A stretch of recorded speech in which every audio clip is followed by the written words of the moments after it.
Hello everyone, कैसे हो सब लोग। उम्मीद है कि सब बहुत अच्छे से होंगे। इस वीडियो में हम डिस्कशन करने वाले हैं क्वेश्चन नंबर 7 के सेकंड पार्ट के सॉल्यूशन के बारे में। अगर आपने इसे प्रीवियस वीडियो अभी तक नहीं देखा, साथ ही साथ आने वाले वीडियोस का सॉल्यूशन देखना चाहते हो तो कंप्लीट प्लेलिस्ट का लिंक मिलेगा आपको डिस्क्रिप्शन में। तो एक बार डिस्क्रिप्शन आप जरूर चेक कर लोगे। 7th के सेकंड पार्ट में क्या है, the angle of depression of two ships A and B on opposite side of a lighthouse. ये आपको लाइट हाउस दिख रहा है, इसके अपोजिट साइड में एक शिप आपको यहां दिख रहा है, एक शिप आपको यहां दिख रहा है। कोई ऑब्जेक्ट है, कोई ह्यूमन होगा जो यहां से देख रहा है इसको, तो इसको एंगल ऑफ डिप्रेशन कितना दिख रहा है, इधर 54 डिग्री दिख रहा है और इस केस में कितना दिख रहा है, 42 डिग्री देखने को मिल रहा है। ठीक है। The line joining of two ships passes through the foot of the lighthouse. अगर इसको हम लोग ज्वाइन कर दे तो ये क्या कर रहा है, फुट से होकर क्रॉस कर रहा है, जो कि हमें फिगर में भी ऑलरेडी देखने को मिल रहा है। ठीक है। फिर इसी के बेसिस पे ए पार्ट में क्या दिया है, find the distance between the two ships A and B. तो ए और बी के बीच में जो डिस्टेंस होगा ना, उसको जस्टिफाई करना है हमें कि एक्चुअल में कितना देखने को मिलेगा। अब देखो ये हम लोग कैसे निकाल सकते हैं। यहां पर आपको बोला गया है कि आप मैथमेटिकल जो टेबल है उसका यूज करके आप एंगल बता सकते हो, क्योंकि अगर नॉर्मली अगर आपसे पूछा जाए कि वैल्यू कितना होता है, लाइक साइन 45, tan 45, cos 54 है ना, 54, तो इसका वैल्यू जो है आप नहीं बता सकते हो, है ना। ऐसे नॉर्मली अगर याद है तो ठीक है, अदरवाइज बिना मैथमेटिकल टेबल के आप इसका यूज नहीं बता सकते हो। तो फिर अब इसको बनाया कैसे जाए, बहुत ज्यादा प्रॉब्लम है हमारे पास।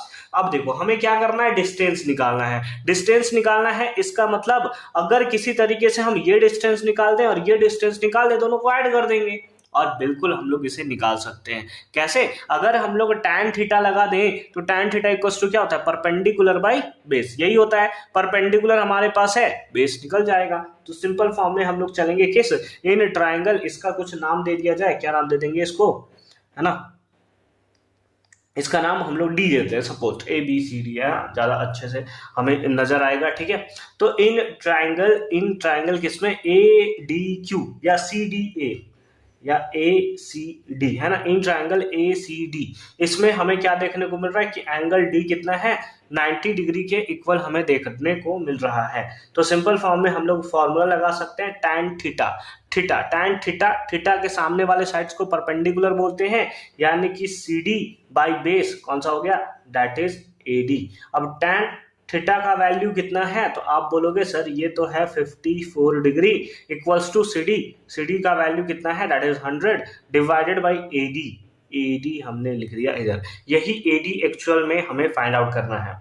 tan 45 डिग्री का वैल्यू कितना होता है, तो ये होता है 1.376, है ना। tan 45 का वैल्यू अगर आप मैथमेटिकल टेबल देखोगे तो उसके अकॉर्डिंग होता है 1.376 divided is equals to 100 by क्या, AD। क्रॉस मल्टीप्लाई अगर आप कर दो तो आपके पास आ जाएगा AD इक्वल्स टू 100 बाई 1.376। और अगर सिंपल फॉर्म में इसे आप डिवाइड कर दो तो कितना देखने को मिलेगा, एक सेकेंड हम इसे डिवाइड कर लेते हैं।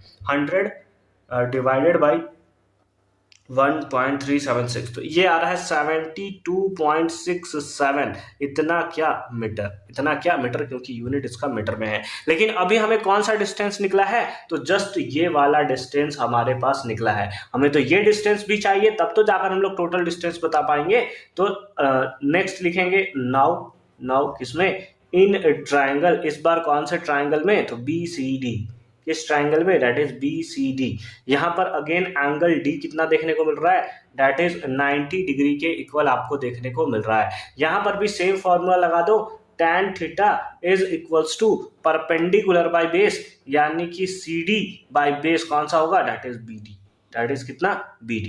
अब tan थीटा का वैल्यू कितना है, 42 डिग्री। तो tan 42 degree equals to CD कितना है, 100 डिवाइडेड बाई कितना, BD। tan 42 degree. अब देखो ये क्वेश्चन हम बहुत बार एग्जामिनेशन में 42 डिग्री से रिलेटेड सिंपल फॉर्म में हमें दिया जाता है। तो इसका वैल्यू आता है 0.90, कितना आता है, 0.90 इज इक्वल्स टू कितना, 100 बाई कितना, BD। तो सिंपल फॉर्म में BD का वैल्यू कितना आ जाएगा, BD का वैल्यू आ जाएगा दैट इज 100 बाई 0.90।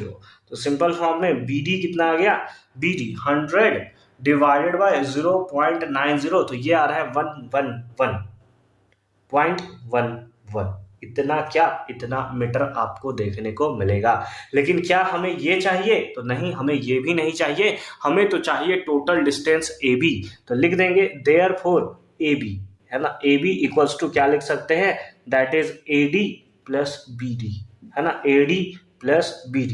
AD कितना है, दैट इज 72.67 प्लस BD कितना है, दैट इज 111.11, है ना। ये देखने को मिलेगा 7 और 1 8, 6 और 1 7, है ना, 6 और 1 7 होगा ना, 7.213, 7 और 1 8 और 1, यानी कि 183.78 metre, and that is the right answer of this question. ठीक है, तो इस बेसिस पे आप बड़े ही प्यारे तरीके से सिंपल फॉर्म में इसका जो है आंसर आप निकाल सकते हो। ठीक है, इसके एक और पार्ट हमारा दिया हुआ है, एक और पार्ट में हमसे क्या पूछा हुआ है, give your final, B part में हमें दिया, ये कौन सा पार्ट था, ये ए पार्ट था, और अब हमारे पास आता है बी पार्ट। बी पार्ट में दिया है give your final answer correct to the nearest whole number. अच्छा, नियरेस्ट होल नंबर के टर्म्स में इसको हमें बताना है। तो देखो नियरेस्ट होल नंबर कैसे, कितना सिंपल सा क्वेश्चन है भाई, मजा आ गया देखकर ये क्वेश्चन, है ना, नियरेस्ट होल नंबर। तो इसको लिख देते हैं नियरेस्ट होल नंबर आंसर, यानी कि नियरेस्ट होल नंबर में हमें आंसर क्या देखने को मिलेगा, इसके बारे में हमें दिया हुआ है। तो हमारे पास आंसर कितना है 183.78, है ना। होल नंबर का मतलब क्या होता है, होल नंबर का मतलब हमारे पास पॉइंट वाले नंबर नहीं होने चाहिए, है ना, पॉइंट वाले नंबर नहीं होने चाहिए, बस नॉर्मल वैल्यू हमारे पास होना चाहिए। नंबर है 183.78, और ये नंबर जो है वो क्या है, हमें 5 से बड़ा हुआ है ना, ये जैसे 7 आपको देखने को मिल रहा है, मतलब 5 से बड़ा है, तो सिंपल फॉर्म में इस नंबर में एक ऐड कर देते हैं, यानी कि हमारे पास आंसर कितना हो जाएगा 184 मीटर, ये हमें आंसर देखने को मिलेगा। अगर सर ये 5 से कम होता तो क्या होता, जैसे अगर होता 183.27, है ना, सपोज करते हैं कि अगर ऐसा होता, तो उस केस में ना, क्योंकि ये 5 से छोटा है, तो आप इसको सिंपल फॉर्म में लिख देते 183, है ना, वही आंसर हो जाता। क्योंकि ये 5 से बड़ा था, इसीलिए हमने सिंपल फॉर्म में यहाँ पर क्या कर दिया, एक ऐड कर दिया इस नंबर में। देन आई होप कि ये पार्ट भी आपको बहुत अच्छे तरीके से समझ में आया होगा कि कैसे हमने इसका सॉल्यूशन किया है। मिलते हैं आपसे अगली वीडियो में क्वेश्चन नंबर 8 के सॉल्यूशन के साथ। तब तक के लिए अच्छे से पढ़ाई करते रहो। All the very best for your upcoming examination.